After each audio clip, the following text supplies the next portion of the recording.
अस्सलाम वालेकुम। आज मेरा टॉपिक है रिजिड रोटेटर के बारे में। पहले हमने हार्मोनिक ऑसिलेटर के बारे में पढ़ लिया है। आज हम रिजिड रोटेटर के बारे में डेरिवेशन करेंगे और इसके बारे में देखेंगे ये कैसा होता है। ठीक है, तो हार्मोनिक ऑसिलेटर जो था वो वाइब्रेशनल क्वांटम नंबर और वाइब्रेशनल एनर्जी के बारे में बताता था, जो हमने डिस्कस किया अपने पिछले लेक्चर में। और रिजिड रोटेटर जो है वो rotational quantum number, rotational energy के बारे में हमें बताएगा। ठीक है, तो रिजिड रोटेटर जो है वो इस तरह से होना चाहिए कि उसमें बॉन्ड लेंथ जो है अगर ये सेंटर ऑफ मास है और यहाँ पे एक एटम यहाँ पे बॉन्डेड है, दूसरा यहाँ पे बॉन्डेड है, तो जो इसमें आर की वैल्यू होनी चाहिए वो कांस्टेंट होनी चाहिए, वो चेंज नहीं होनी चाहिए। तो इस केस में हम रिजिड रोटेटर को डिस्कस कर सकते हैं। रोटेट कर रहा है ये किसी एंगल पे, थीटा पे, फाई पे एंगल पे रोटेट कर रहा है फॉर एग्जांपल। तो इस केस में फॉर एग्जांपल ये हम ले लेते हैं जी एक्सिस इसका, ये इसका ले लेते हैं एक्स एक्सिस, और यहाँ इसका ले लेते हैं वाई एक्सिस। ये इसका थीटा एंगल ले लें आप,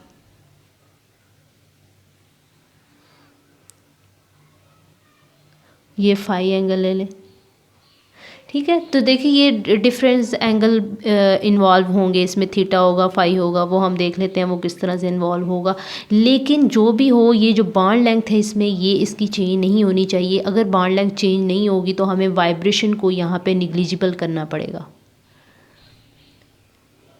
क्यों वाइब्रेशन को निग्लिजिबल करना पड़ेगा? क्योंकि जब वाइब्रेशन होती है एटम की आपस में तो बॉन्ड लेंथ चेंज होती है। वाइब्रेशन को आप निग्लिजिबल करेंगे तो आप रिजिड रोटेटर को चेक कर सकते हैं। आप रिजिड रोटेटर में जब बॉन्ड लेंथ जो है वो कांस्टेंट होती है तो यहाँ पे पोटेंशियल एनर्जी जो है वो ज़ीरो हो जाती है। क्यों ज़ीरो हो जाती है? क्योंकि हमने एफएससी में एक पढ़ा था डायग्राम, उस डायग्राम के अकॉर्डिंग यहाँ पे होती थी पोटेंशियल एनर्जी और यहाँ पे हमारा होता था इंटर न्यूक्लियर डिस्टेंस। ठीक है, तो जो हमारा डिस्टेंस चेंज होता था तो हमारी बॉन्ड लेंथ भी, पोटेंशियल एनर्जी भी चेंज होती थी। यहाँ पे पोटेंशियल एनर्जी जो है वो बिल्कुल हाईएस्ट है जब एटम बिल्कुल आपस में पास होते हैं।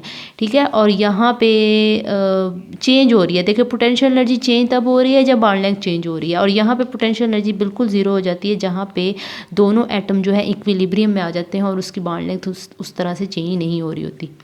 ठीक है, तो ये हम ऑलरेडी ये पोटेंशियल एनर्जी का जो डायग्राम है ऑलरेडी डिस्कस कर चुके हैं हम, एफएससी में हम पढ़ चुके हैं। तो पोटेंशियल एनर्जी ज़ीरो होती है जब बॉन्ड लेंथ कांस्टेंट होती है। तो हमने एक कंडीशन रखी है कि बॉन्ड लेंथ हमेशा कांस्टेंट होगी जब हम रिजिड रोटेटर को डिस्कस कर रहे हैं।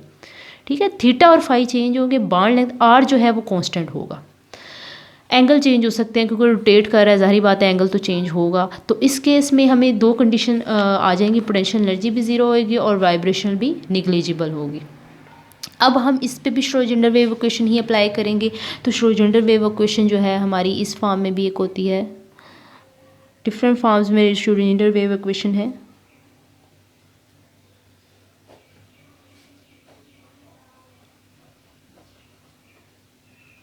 It is called Laplacian operator, और इसमें सारे कोऑर्डिनेट हमारे पोलर कोऑर्डिनेट्स आ जाएंगे। क्योंकि हम यहाँ पे थीटा और फाई को भी डिस्कस कर रहे हैं तो हम यहाँ पे पोलर कोऑर्डिनेट्स अपने यहाँ लिखेंगे, हम कार्टेशियन कोऑर्डिनेट्स नहीं लिखेंगे। ठीक है, तो आपके जो पोलर कोऑर्डिनेट्स के अकॉर्डिंग जो लैप्लासियन ऑपरेटर है will be equal to 1/r²।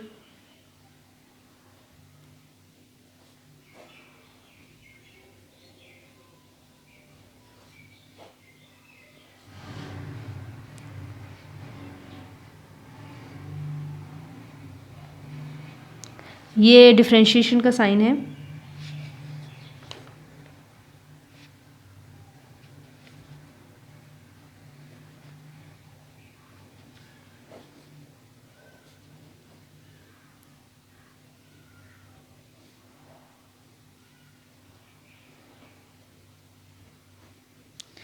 तो ये हमारा लैप्लासियन ऑपरेटर है, इसको हम डिटेल में जो है वो डिस्कस कर चुके हैं already. Quantum number by Schrodinger equation जो मेरा लेक्चर है आप वहाँ चेक कर सकते हैं। तो इसमें ये डिफरेंट कोऑर्डिनेट्स हैं। ये देखिए ये आर का कोऑर्डिनेट है, इसके बाद यहाँ से लेके यहाँ तक थीटा का कोऑर्डिनेट है और यहाँ से लेके यहाँ तक फाई का कोऑर्डिनेट्स है। तो हमारा आर कांस्टेंट है तो ये वाला कोऑर्डिनेट हम नहीं लिखेंगे, बस ये थीटा और फाई वाला लिखेंगे और इससे हम अपना रिजिड रोटेटर की कैलकुलेशन करेंगे जब हम लैप्लासियन ऑपरेटर की वैल्यू यहाँ यहाँ पे पुट करेंगे। तो आर वाला नहीं करना क्योंकि आर हमारा कांस्टेंट है, डिस्टेंस हमारा एक एटम का दूसरे एटम से कांस्टेंट है, सिर्फ थीटा और फाई वाला हम यहाँ पे लिखेंगे। ओके तो हम डायरेक्ट ही ये वैल्यूज़ यहाँ पे लिख लेते हैं, ये वाली नहीं लिखेंगे, और यहाँ पे पोटेंशियल एनर्जी जो है वो ज़ीरो होगी। If you right like that तो हम ये क्वेश्चन जो है मॉडिफाई होके किस तरह से हो जाएगी, 1/r² sin square theta, differentiation I think ये थीटा है जी, क्योंकि हम ये थीटा वाला पोर्शन था ना हमारा, साइन थीटा। अब यहाँ पे वेव फंक्शन मल्टीप्लाई हो रहा है तो अंदर भी वेव फंक्शन यहाँ पे आ जाएगा, हर जगह पे यहाँ पे वेव फंक्शन आ जाएगा। ये वेव फंक्शन लैप्लासियन ऑपरेटर के साथ मल्टीप्लाई हो रहा है, r² sin square theta, differentiation का स्क्वायर, वेव फंक्शन यहाँ पे भी आएगा क्योंकि मल्टीप्लाई हुआ है अंदर सारी वैल्यूज़ के साथ। ठीक है, ये दो कोऑर्डिनेट हम लिखेंगे, बाकी सारी इक्वेशन वही, यहाँ से आपने शुरू किया हुआ है क्वेश्चन।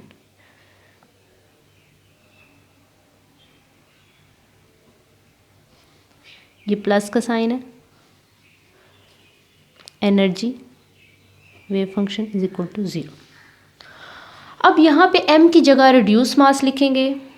रिड्यूस मास क्यों लिखेंगे, क्योंकि श्रोडिंगर वेव इक्वेशन में आप यहाँ पे अगर मास को डिस्कस करना है तो दोनों मास डिस्कस होंगे, क्योंकि दो एटम है आपके, एक ये है मास 2 मास 1, तो दो बॉन्डेड एटम है, तो अगर मास को डिस्कस करना है तो दो एटम को डिस्कस करना पड़ेगा, और दो एटम को आप डिस्कस नहीं कर सकते श्रोडिंगर वेव इक्वेशन में, तो रिड्यूस मास यूज़ करते हैं। रिड्यूस मास का ये मतलब होता है दो मासेस की जगह आप एक मास जो है वो यूज़ कर रहे हैं। ठीक है, दो मास की जगह आप एक मास जो है वो यूज़ कर रहे हैं। तो हम यहाँ पे रिड्यूस मास की जगह रिड्यूस मास यहाँ पे लिखेंगे, और रिड्यूस मास की भी एक वैल्यू है जो कि हम क्लासिकल ट्रीटमेंट जब करते हैं रिजिड ऑपरेटर का तो वहाँ से ये निकली है, और वो वैल्यू है reduce mass will be equal to inertia over r²। तो हम यहाँ पे मास की जगह रिड्यूस मास लिखेंगे और साथ में इनर्शिया ओवर r² की वैल्यू उस जगह पुट कर देंगे, तो हमारी इक्वेशन मॉडिफाई हो जाएगी कुछ इस तरह से।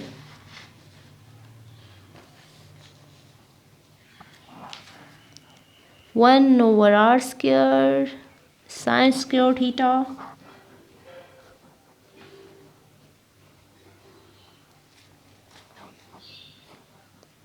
अभी तो जो बच्चे मेरे सारे लेक्चर ले रहे हैं उनको तो ये फार्मूलाज अब याद हो जाने चाहिए बिल्कुल,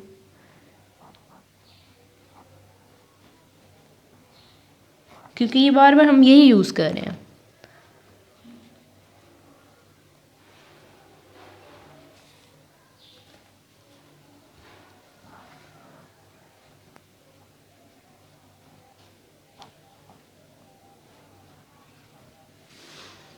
थीटा वाला कोऑर्डिनेट, फाई वाला कोऑर्डिनेट प्लस हो गया हमारा 8π², और रिड्यूस मास की जगह हमने उसकी वैल्यू लिखी थी, वो क्या थी, I/r²।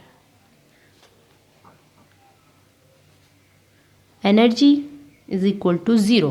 तो हमारी ये इक्वेशन इस तरह से मॉडिफाई हो चुकी है। अब इस इक्वेशन में और हम क्या कर सकते हैं, भाई r² सारी वैल्यूज़ के अंदर प्रेजेंट है तो इसको ख़त्म कर देते हैं, क्या ज़रूरत है, एक्स्ट्रा चीज़ों की कोई ज़रूरत नहीं है हमें। हमारा गोल ये है कि फाइनली इक्वेशन अभी तक का जो गोल है, इक्वेशन के दरमियान तक का ये गोल है कि हम कोऑर्डिनेट्स में सिर्फ ये थीटा ही रह जाए, ठीक है, और दूसरे कोऑर्डिनेट में सिर्फ फाई रह जाए, अभी तक का ये गोल है। उसके बाद का ज़ाहिरी बात है फाइनल गोल तो यही है कि रोटेशन क्वांटम नंबर निकालें। तो r² निकाल देते हैं। r² अगर हम मल्टीप्लाई करेंगे बोथ साइड पे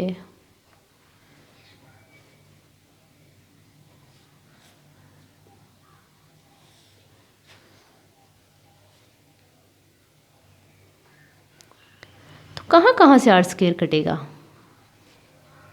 इधर से, पहला कोऑर्डिनेट ये है, इधर भी मल्टीप्लाई किया, यहाँ से भी कट गया, तीसरा पोर्शन ये है, प्लस, हर प्लस के बाद एक पोर्शन है, ये और ये यहाँ पे कट जाएगा। ओके, तो मैं अलहदा से लिख के काटती नहीं हूँ, मैंने यहीं पे काट दिया। तो हमारी इक्वेशन आ जाएगी 1/sin² थीटा। बच्चों अभी तो बहुत लंबी इक्वेशन है, अभी तो आप स्टार्ट हुए हैं।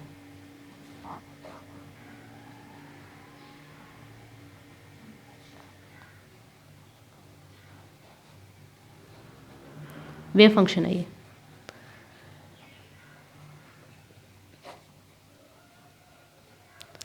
ओके, तो हमारी इक्वेशन ये मॉडिफाई हो चुकी है। अब इस इक्वेशन में हम पहले भी ये कर चुके हैं ऑलरेडी, मैं बार बार आपको मेंशन कर रही हूँ, आप मेरा वो लेक्चर देख सकते हैं, quantum numbers by Schrodinger wave equation. तो उसमें तकरीबन स्टेप इस तरह से ही थे।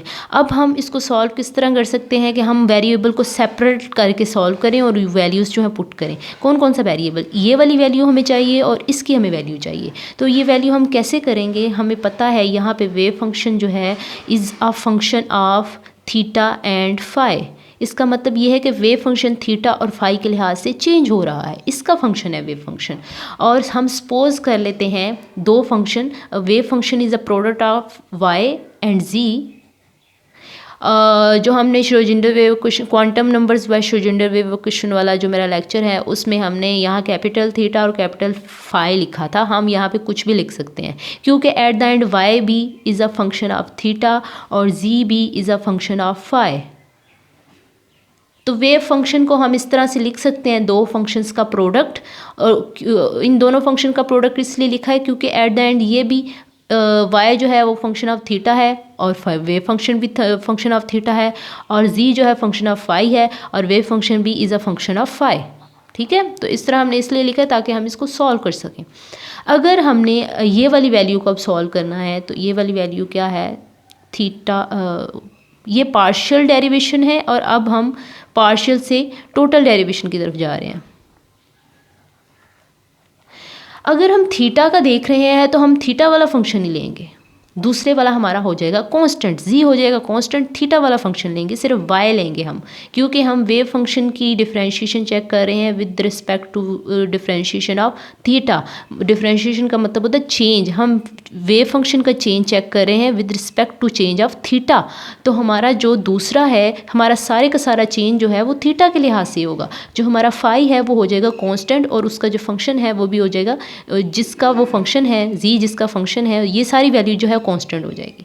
तो हम लिखेंगे जी हो गया कांस्टेंट और सारे का सारा ये टोटल चेंज को रिप्रेजेंट करता है D. Total change of wave function will be with respect to total change of theta. अब ज़ाहिरी बात, जब ये वाली वैल्यू हम यहाँ पे इंट्रोड्यूस करेंगे ना, तो बच्चों हर जगह जहाँ जहाँ पे पार्शियल डिफरेंशिएशन है सारा चेंज हो जाएगा टोटल चेंज में, क्योंकि वो पोर्शन पूरे का पूरा विद चेंज हो जाएगा, ये पोर्शन का पूरा चेंज हो जाएगा विद रिस्पेक्ट टू थीटा, और इस प्लस के बाद वाले पोर्शन का पूरा चेंज हो जाएगा विद रिस्पेक्ट टू फाई, क्योंकि हमने उसकी वैल्यूज़ पुट कर दी हैं। हमने यहाँ पे जी को कर दिया है कांस्टेंट, तो फिर हम पार्शियल नहीं लिखेंगे, फिर हम टोटल चेंज ही लिखेंगे, क्योंकि हमने यहाँ पे लिख देना है कि जी कांस्टेंट है। ओके, पार्शियल का मतलब होता है कुछ चेंज जो है थीटा के लिहाज से, कुछ चेंज जो है फाई के लिहाज से है। लेकिन जब आपने ये वैल्यूज़ पुट कर दी हैं, आपने दूसरे को बिल्कुल कांस्टेंट कर दिया है, तो फिर सारे का सारा चेंज जो है एक के लिहाज से होगा, थीटा के लिहाज से। अब दूसरा देख लेते हैं, change of partial change of wave function with respect to partial change of phi. तो इसमें ज़ाहिरी बात है थीटा वाला फंक्शन जो है वो कांस्टेंट हो जाएगा और सारे का सारा total change of wave function will be with respect to change of phi. Okay, तो इसको हमने, क्योंकि यहाँ डबल डेरिवेटिव है, तो हम इसको 2 दफ़ा कर लेते हैं, एक दफ़ा और कर लेते हैं।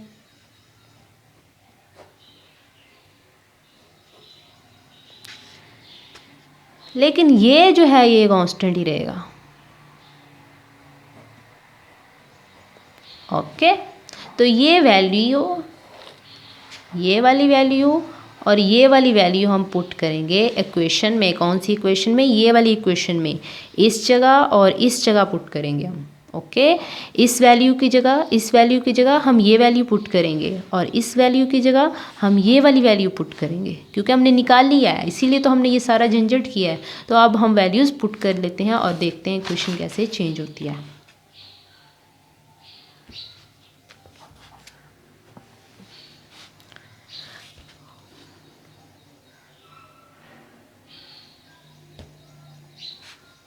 अच्छा जी, वैल्यू पुट कर लेते हैं।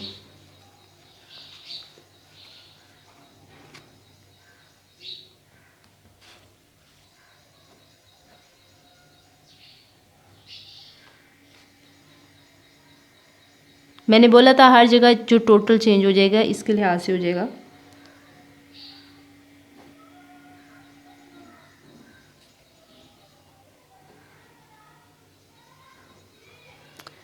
यहाँ जो कांस्टेंट की वैल्यू थी वो बाहर आ गई है। हमने कौन सी वाली वैल्यू पुट की है? ये वाली वैल्यू पुट की है। ठीक है, तो ये वाली वैल्यू जब पुट करेंगे तो अंदर आ जाएगा total change of wave function, और डी थीटा और जी की वैल्यू हमने बाहर लिख ली है। इसकी जगह हमने ये वाली वैल्यू पुट कर दी है टोटल चेंज वाली, और जी की वैल्यू हमने बाहर लिख दी है।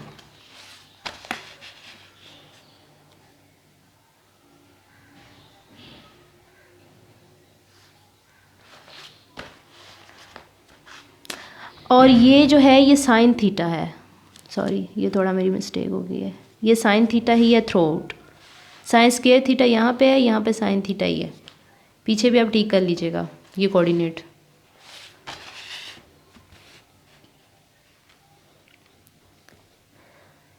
y over sign square theta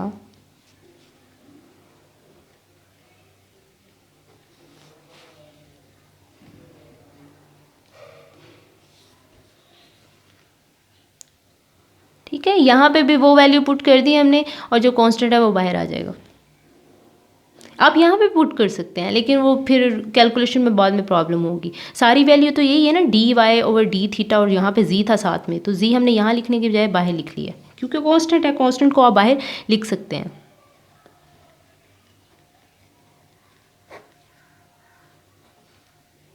और यहाँ पे वेव फंक्शन था, और wave function is equal to product of y और जी, तो यहाँ पे हम लिखेंगे वाई जी।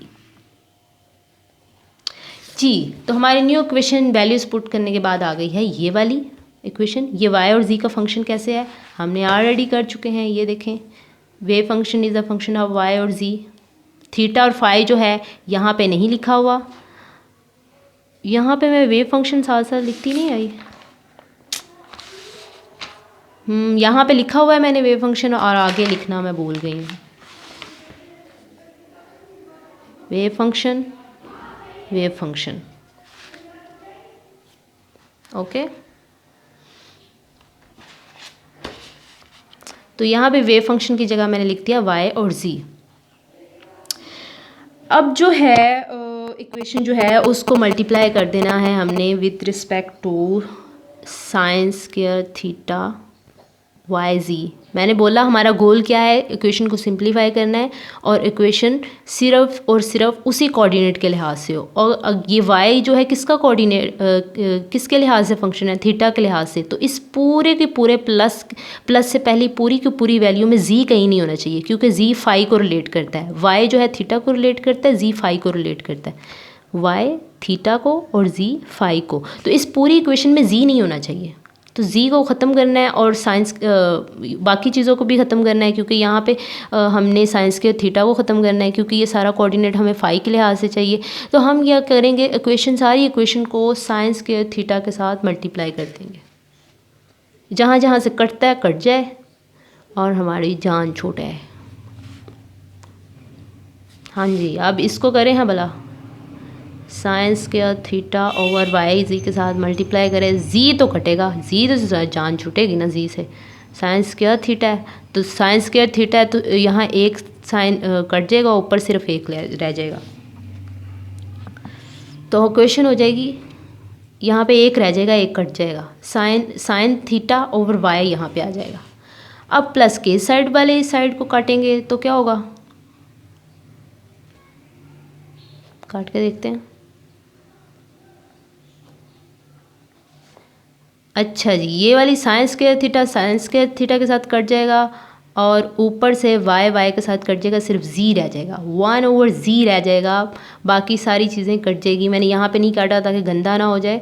तो ये बटे के ऊपर वाली बटे के नीचे वाले के साइंस के थीटा के साथ कट जाएगा, और यहाँ बटे के ऊपर वाली बटे के नीचे वाले वाई के साथ कट जाएगा, सिर्फ 1 ओवर जी यहाँ पर रह जाएगा। यहाँ पर क्या होगा जी, यहाँ पर वाई जी के साथ कट जाएगा। यहाँ पर चलो काट ही लेते हैं, नहीं गंदा होगा। बटे के नीचे वाली ऊपर वाले के वाई जी के साथ कट जाएगा और यहाँ पर आ जाएगा साइन स्क्वायर थीटा। ठीक है, तो हम कटिंग के बाद देख लेते हैं क्या आया है। कटिंग के बाद यहाँ पे ऊपर आया था साइन थीटा, नीचे क्या बच गया था Y D over D theta. जी देखें सारी की सारी ये वाला जो कोऑर्डिनेट है इसमें यहाँ तो y है और y भी थीटा से रिलेट करता है, यहाँ पे थीटा है, सारा का सारा कोऑर्डिनेट सिर्फ थीटा के लिहाज से हो गया। First goal accomplished. और यहाँ पे y कट गया था नीचे वाले y के साथ और साइन स्क्वायर थीटा भी कट गया था। यहाँ पे भी जी हो गया सारे का सारा z और यहाँ हमें z ही चाहिए। ये सारा कोऑर्डिनेट हो गया z और फाई के लिहाज से। Second goal accomplished. Plus 8 pi square I inertia energy over H square और यहाँ पे आ जाएगा साइन स्क्वायर थीटा और वाई जी के साथ कट गया। तो क्वेश्चन आ गई आपकी ये वाली। ठीक है, अब हम ये वाली जो वैल्यू है, अब हम चाहते हैं कि इक्वेशन की इस साइड पे सिर्फ थीटा वाली वैल्यूज़ रहें। थीटा वाली वैल्यू कौन सी है? ये वाली, इस वैल्यू में भी साइन स्क्वायर थीटा है और इधर भी है। ये वाली वैल्यू हम इस साइड पे जाके माइनस कर देंगे।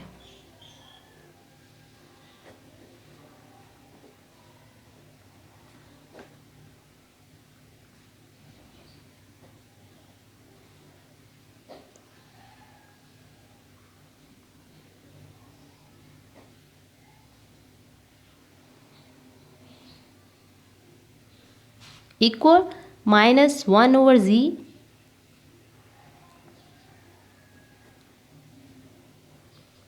ये पूरी इक्वेशन है, ये कंटिन्यू है। इक्वल के बाद ये वाली, अब ये वाली वैल्यू सारी फाई के लिहाज से है, ये वाली वैल्यू सारी थीटा के लिहाज से है। तो हमें सारी वैल्यूज़ के लिहाज से ये क्वेश्चन होनी चाहिए, थीटा की सारी वैल्यूज़ के लिहाज से, फाई की सारी वैल्यूज़ के लिहाज से। तो वो तब होगी अगर हम इसको किसी कांस्टेंट के इक्वल कर देंगे। तो हमने ऑलरेडी, मैं बार बार एक ही लेक्चर का मेंशन कर रही हूँ, quantum numbers by Schrodinger wave equation वाला लेक्चर, तो उसमें भी हमने यही किया था कि इसको हमने एम स्क्वायर के इक्वल कर दिया था। फिर यहाँ से हमने मैग्नेटिक क्वांटम नंबर निकाला था। अब तो हम नहीं निकालेंगे, लेकिन हम वही प्रोसीजर फॉलो करेंगे। तो इसको हम कर देंगे इक्वल टू, इस वाले पोर्शन को हम कर देंगे 1 ओवर z वाले पोर्शन को, कि ये इक्वल है एम स्क्वायर के इक्वल। तो यहाँ से हमने ये क्वेश्चन भी निकाली थी, अगर आपको याद हो। इसको माइनस एम स्क्वायर के इक्वल कर देना, नहीं प्लस एम स्क्वायर के इक्वल कर देना। ठीक है, तो अब हम यहाँ पे ये माइनस वाली वैल्यू को एम स्क्वायर के इक्वल हम कर देंगे। यहाँ पे भी हम इक्वल के बाद एम स्क्वायर ही लिख देंगे। तो एम स्क्वायर लिखेंगे यहाँ पे, तो एम स्क्वायर जो है इधर जाके प्लस माइनस हो जाएगा। अगर हम दोबारा इक्वेशन में इसको पुट करना चाह रहे हैं तो इधर जाके माइनस एम स्क्वायर हो जाएगा ये, क्योंकि इक्वेशन हमने रखनी है। हमने बस इसको अलग करके यहाँ पे कांस्टेंट अप्लाई किया, फिर दोबारा हमने इक्वेशन की उस साइड पे ले जाना है। ठीक है, तो ये प्लस है तो दूसरी साइड पे जाकर ये दोबारा माइनस हो जाएगा। ये वाली सारी वैल्यू को हमने एम स्क्वायर के इक्वल कर दिया। इक्वल के बाद दोबारा हम इक्वल की साइड पे ले जाएंगे, तो हमारी इक्वेशन हो जाएगी sine theta over y D over D theta. आपको लगता है इक्वेशन ख़त्म होने वाली है? नहीं, अभी शुरू हुई है। हाँ हाँ हाँ,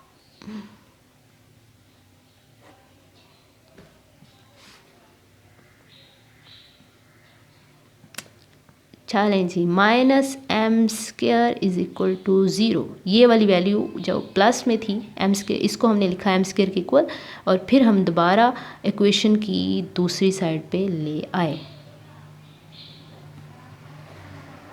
इसकी जगह ये लिखा और फिर इसको इक्वेशन की उस साइड पे लेके माइनस एम स्क्वायर कर दिया।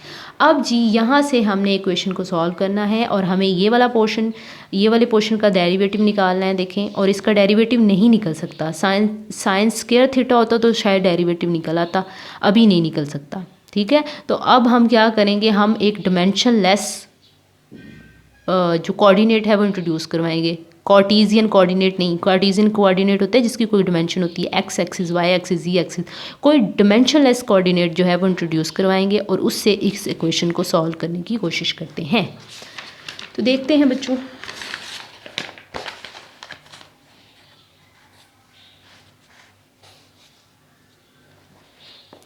वो करने से पहले थोड़ी और चेंजेस ना कर लें।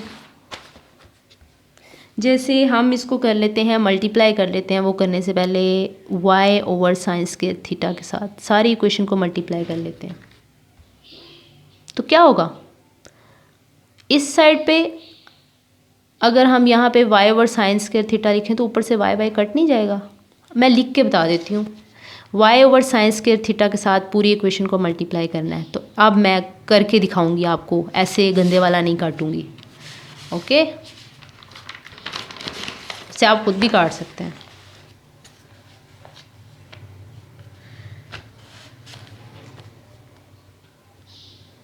चलें जी, करते हैं y over sign square theta के साथ मल्टीप्लाई।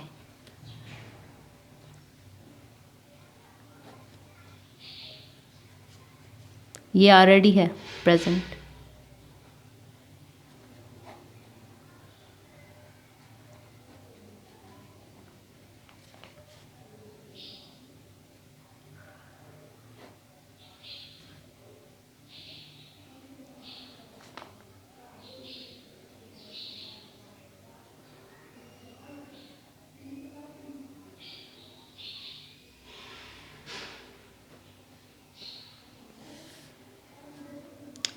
पोर्शन को भी साइन स्क्वायर थीटा, इसको भी मल्टीप्लाई कर दिया y over sign square theta के साथ। माइनस क्या था, m स्क्वायर, इसको भी मल्टीप्लाई कर दिया साइन स्क्वायर थीटा और y के साथ। y over sign square theta, y के साथ कट जाएगा, साइन के साथ कट जाएगा, एक साइन पीछे रह जाएगा क्योंकि साइन स्क्वायर थीटा के साथ मल्टीप्लाई कर रहे हैं। यहाँ पे भी y नहीं कटेगा, साइन स्क्वायर कट जाएगा और यहाँ पे कुछ नहीं कटेगा। ओके, तो आपकी इक्वेशन आ जाएगी, यहाँ पे क्या रह गया, सिर्फ 1 ओवर साइन थीटा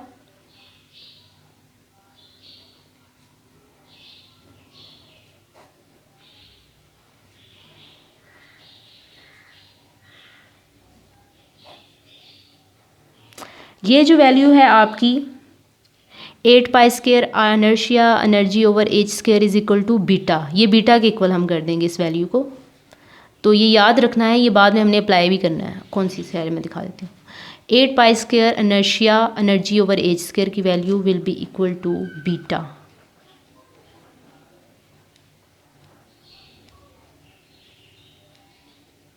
और ये बाद में यूज़ होनी है, इसको याद रखना है। तो इसकी जगह हम लिखेंगे बीटा। थोड़ा सिंप्लीफाई करते हैं ना इसको,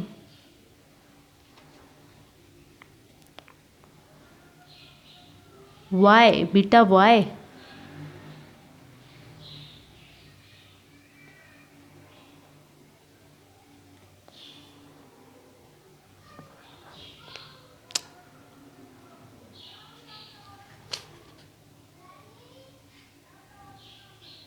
वाई इसमें से क्या आ जाएगा, कॉन्स्ट वो कॉमन आ जाएगा।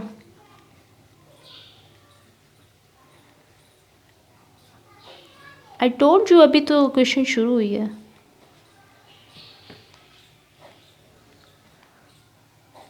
Beta minus M square sine square theta y is equal to 0।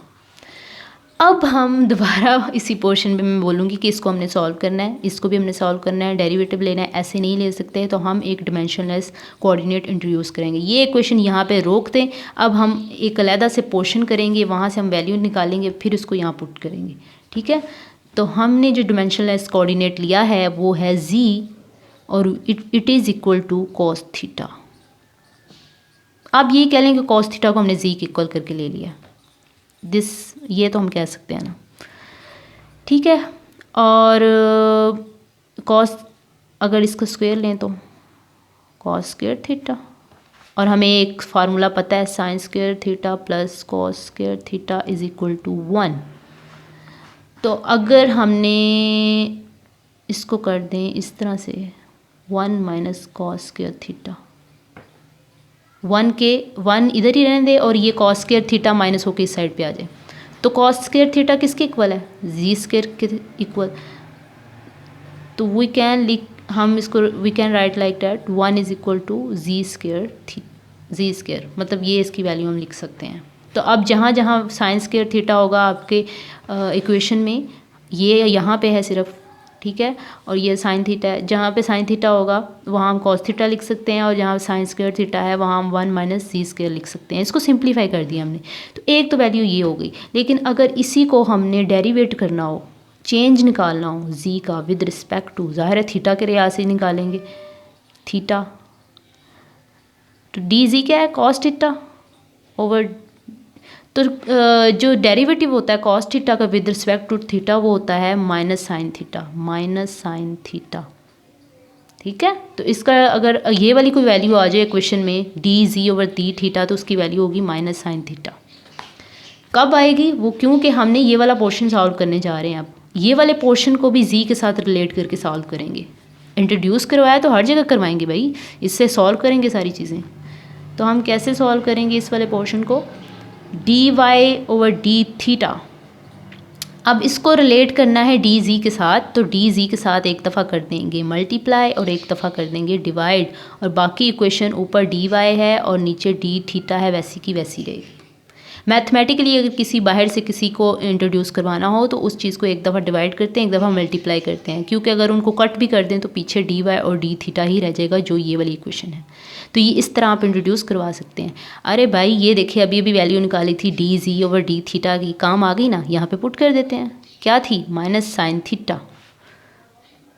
तो हमारी डी वाई और डी थीटा का पोर्शन तो सॉल्व हो चुका है, और वो है minus sine theta d Y over d z. तो इसकी जगह हम ये वाली वैल्यू लिख सकते हैं। ये भी डी वाई डी थीटा है, d y d theta. Okay, तो ये वैल्यू हम इसकी जगह लिखेंगे। अब एक और वैल्यू निकाल लेते हैं, ये भी काम आ सकती है, डी ओवर डी थीटा। इसको भी रिलेट कर देते हैं जी के साथ। तो जी के साथ रिलेट करने का क्या मेथड है? चेंज ऑफ डी जीटा को मल्टीप्लाई करें और चेंज ऑफ डी जीटा को डिवाइड भी करें, और ऊपर डी है तो डी ही रहेगा, नीचे डी थीटा और डी थीटा ही रहेगा। ओके, तो ये दोबारा डी जी और डी थीटा आ गया है। तो यहाँ दोबारा कौन सी वैल्यू पुट करेंगे? D Z D theta, D Z D theta, और ये यहाँ भी माइनस साइन थीटा पुट कर देंगे। डी ओवर डी थीटा भी अगर कहीं दरमियान में आ गया तो उधर भी minus sine theta d over d Z की वैल्यू पुट कर देनी है। यानी जहाँ जहाँ अब थीटा है ना आपकी इक्वेशन में, आपने कॉस थीटा लिख के वहाँ वहाँ जो जो वैल्यूज़ अप्लाई हो सकती हैं वो कर सकते हैं। साइन स्क्वायर थीटा की जगह -1 माइनस जी स्क्वायर थीटा, डी वाई और डी थीटा की जगह ये देखिए कोई थीटा नहीं यहाँ मेरा है एक में से, डी थीटा की वैल्यू नहीं रही, तो वहाँ हम लिखेंगे minus sine theta d Y over d z, और जहाँ डी ओवर डी थीटा है वहाँ minus sine theta d over d z. ठीक है, तो ये सारी वैल्यूज़, ये वाली वैल्यू भी पुट करनी है, ये भी करनी है, ये भी करनी है। अब हम देखते हैं ये हम कहाँ कहाँ पुट कर सकते हैं। सबसे पहली तो ये करेंगे, ठीक है, ताकि इस वाले पोर्शन को सॉल्व कर सकें, डेरिवेट कर सकें, और ये भी कर देते हैं।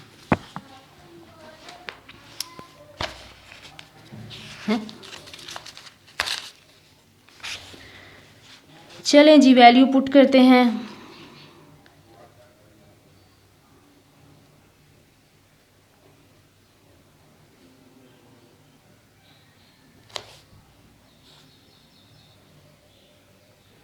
अभी तो एक ही वैल्यू पुट करेंगे हम,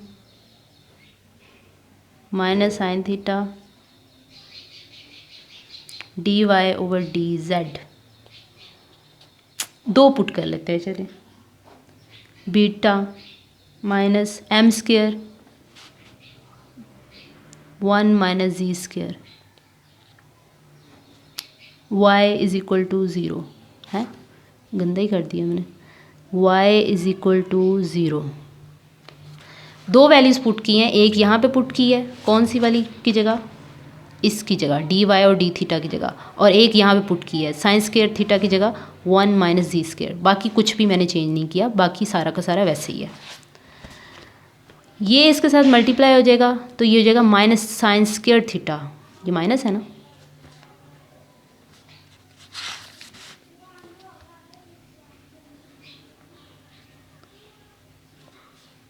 minus sine square theta d Y over d Z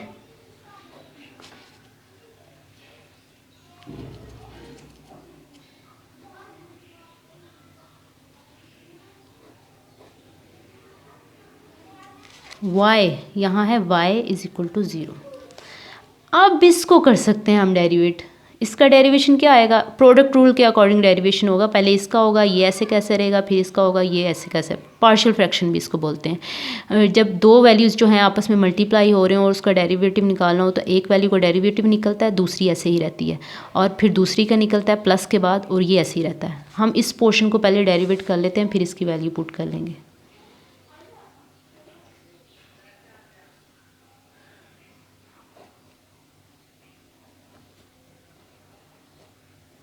इसका हम करने जा रहे हैं डेरिवेटिव, इस वाले पोर्शन का। तो ये कैसे होगा, साइन स्क्वायर थीटा का डेरिवेटिव होता है, जो उसकी पावर है वो पहले आ जाएगी और वो खुद आ जाएगा और फिर उसका डेरिवेटिव। ओके, तो ये हो जाएगा, इसका जो डेरिवेटिव होगा वो होगा, माइनस भी आएगा, पावर आएगी, वो खुद आएगा, और साइन स्क्वायर थीटा का, साइन का डेरिवेटिव होता है कॉस थीटा। कोई भी इस तरह से डेरिवेशन हो जो पावर वाली हो तो उसका डेरिवेटिव ऐसे ही आता है, और पावर आती है, खुद आता है, और उसका डेरिवेटिव साइन थीटा का डेरिवेटिव कॉस थीटा होता है। इसका डेरिवेटिव तो हो गया, और साथ में ये वैल्यू ऐसी की ऐसी लिखी जाएगी, d Y over d z. अब प्लस के बाद ये ऐसी की ऐसी हम लिखेंगे, प्लस नहीं, ये माइनस हो जाएगा, क्योंकि माइनस है ना इधर साइन स्क्वायर थीटा, तो प्लस प्लस माइनस ही हो जाएगा, दोनों के दरम्यान माइनस हो जाएगा। ठीक है, ये ऐसी कैसी लिखी जाएगी, और डेरिवेटिव किसका होगा, मल्टीप्लाई डॉट के बाद इस चीज़ का।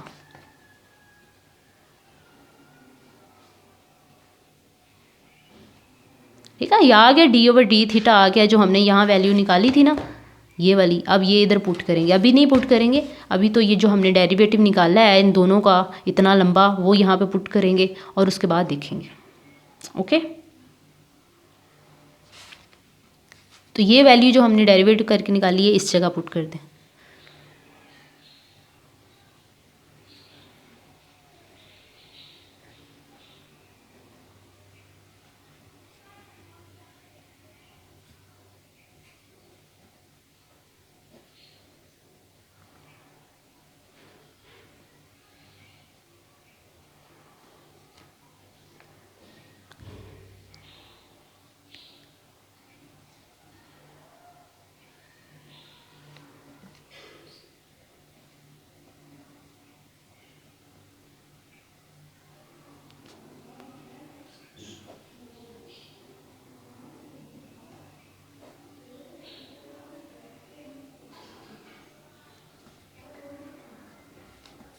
तो ये आ गई हमारी, ये वाला पोर्शन जो है डेरिवेटिव है, इसको ऐसे करके अंडरलाइन कर दें।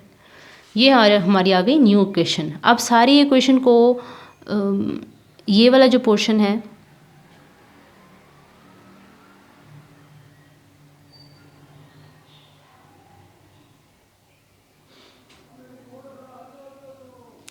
ये जो हमारा ब्रैकेट के बाहर है, ये वन ओवर साइन थीटा है, इसको अंदर काट नहीं सकते आप, इधर भी कट सकता है, इधर भी कट सकता है। ठीक है, तो ये कट जाएगा इधर, प्लस के पहले वाला जो पोर्शन है और उसका वन ओवर साइन थीटा है, ये अंदर जो है वो कट जाएगा, यहाँ भी कट जाएगा और इधर भी एक साइन थीटा कट जाएगा। तो ये हमारा आ जाएगा -2 कॉस थीटा, क्योंकि ये कट गया, एक साइन थीटा कट गया, d Y over d z, और यहाँ माइनस साइन थीटा आ जाएगा, एक कट के, d over D theta d Y over d Z,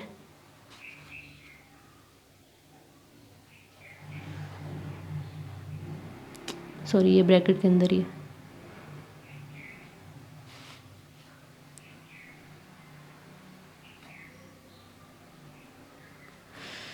okay, अब और हम क्या कर सकते हैं, डी ओवर डी थीटा की वैल्यू पुट कर सकते हैं, चले कर लेते हैं।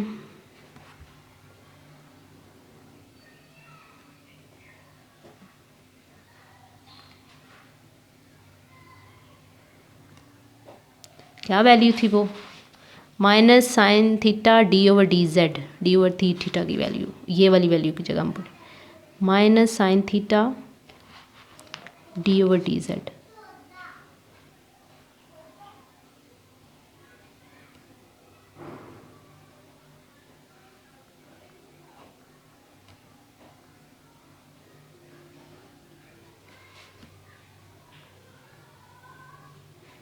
y ज़ीरो वैसे का वैसे।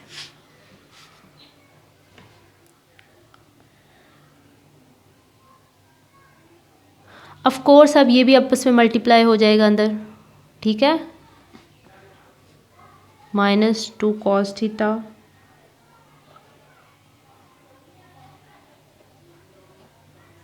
ये प्लस हो जाएगा, minus minus plus sine square theta.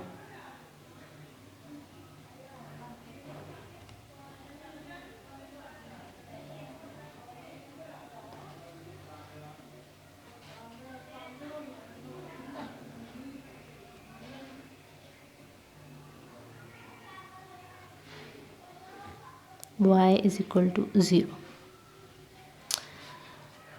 तो ये आ गई हमारी इक्वेशन। अब इक्वेशन में माइनस वाला पोर्शन अंदर लिख लेते हैं, प्लस वाला बाय लिख लेते हैं ताकि आसानी हो जाए हमें।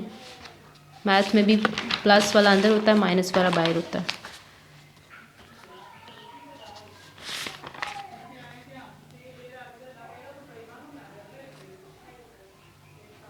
चेंज कुछ नहीं किया, बस पहले इसको लिख लिया।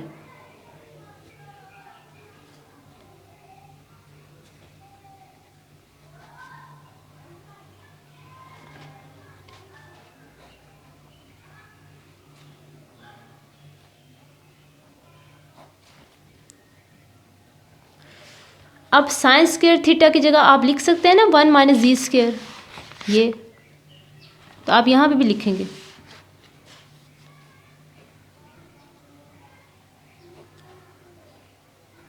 देखिए कितनी सिंप्लीफाइड इक्वेशन हो गई हुई है। कॉस थीटा की जगह जी लिखेंगे, कॉस थीटा की जगह minus two z d Y over d z. कहीं पे आपको थीटा फाई नज़र नहीं आ रहे, हर जगह जी वाई जी ऐसी चीज़ें हो गई हैं। Highly simplified. तो ये आ गई आपकी इक्वेशन जहाँ से आप रिजल्ट रोटेटर निकाल सकते हैं। ओके तो अगर इसको लेजेंड्री पोलिनोमियल इक्वेशन से ये मिलती जुलती है। लेजेंड्री पोलिनोमियल जो हैं वो हम अगर यहाँ पे लिखें तो वो इस तरह से होते हैं।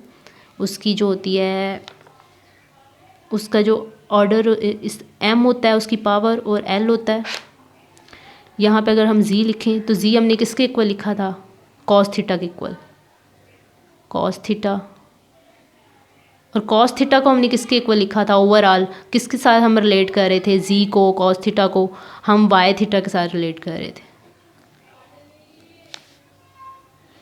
y जो फंक्शन था थीटा का, ये सारी चीज़ें थीटा के लिए हमने पुट की थी और इसी से हमने थीटा ही निकाला था एट द एंड, अगर आपको याद हो तो D Y over D theta ही निकाला था जी की वैल्यूज पुट करके, ठीक है। यहाँ थीटा निकाला था उसके बाद। तो लेजेंड्री पोलिनोमियल्स की फॉर्म में अगर इक्वेशन लिखनी हो तो यहाँ पे जहाँ जहाँ पे आपका जी है, नहीं सॉरी, जहाँ जहाँ पे आपका y है वहाँ वहाँ आप ये वैल्यूज़ लिख देंगे, ये वाली वैल्यू z की वैल्यू।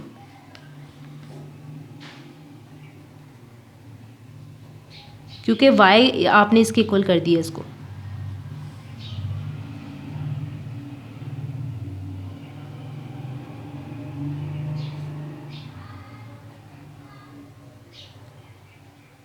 बाकी कुछ नहीं चेंज किया, बस y की जगह आपने लिख दिया है ये चीज़,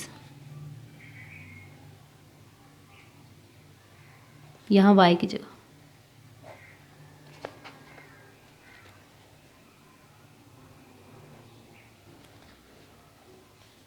और बीटा की जगह हमने ऑलरेडी हमने देख लिया हुआ है, बीटा की जगह हम क्या लिख सकते हैं इस इक्वेशन में, लेजेंड्री पोलिनोमियल इक्वेशन में अगर हम देखें तो बीटा की जगह होता है l+1। यहाँ नहीं है, यहाँ कुछ और वैल्यू है जो हमने पीछे लिखी थी। कौन सी वैल्यू थी, ये वाली वैल्यू है। लेकिन लेजेंडरी पॉलिनोमियल इक्वेशन में यहाँ ये होता है। इन दोनों का भी हम रिलेट करके यहाँ से ही हम रोटेशन क्वांटम नंबर निकालेंगे।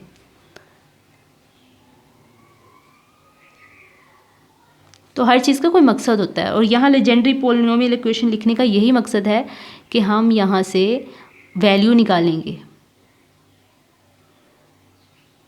यहाँ पे भी y की जगह हमने ये लिख दिया। तो यहाँ बीटा की वैल्यू लेजेंडरी पॉलिनोमियल इक्वेशन के अकॉर्डिंग, पॉलिनोमियल इक्वेशन मैंने बोला ये इक्वेशन जो है लेजेंडरी पॉलिनोमियल इक्वेशन की तरह है। किस तरह थी कि y की जगह वो हमने उस तरह लिख के बताई, फिर हमने उसके ये पॉलिनोमियल्स लिखे और फिर हमने वो वैल्यूज़ पुट करके। लेकिन लेजेंडरी पॉलिनोमियल इक्वेशन में बीटा की जगह ये चीज़ है, और यहाँ बीटा की वैल्यू कुछ और है जो हमने पीछे लिखी थी। वो थी 8π² I एनर्जी ओवर h², और यहाँ पे बीटा की वैल्यू क्या है L+1। तो हम इन दोनों को इक्वल कर देते हैं।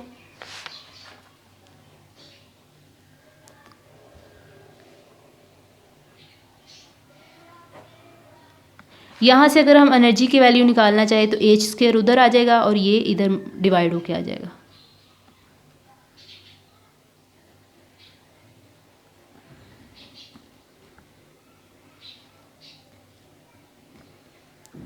यहाँ पे हम रोटेशन क्वांटम नंबर ले रहे हैं, इसलिए L की जगह हम J लिखेंगे।